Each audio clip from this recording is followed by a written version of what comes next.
In the United States, when it took Cuba and it took Puerto Rico and the Philippines and Guam in 1898 in this war, Spanish war against Spain, it carved out Guantanamo as a military base, as a coaling station, and it had an end date, and I think that end date passed for the least. But once the Cuban Revolution happened in 1959, the U.S. ignored it and just kept Guantanamo and as its own kind of enclave within the revolutionary island. And of course, Latin America has long been a place in which the United States, as a growing empire, has used as a receptacle to cast off its unwanted or the people that it considered kind of outside the pale of belonging to the nation.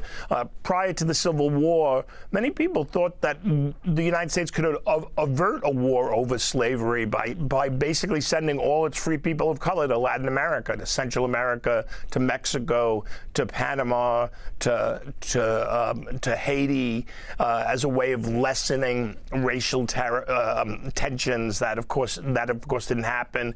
In the 1990s, Guantanamo became the place where the U.S. held refugee Haitians following that country's coup against Aristide in inhuman conditions. And then, of course, during the War on Terror, Guantanamo became synonymous with a war that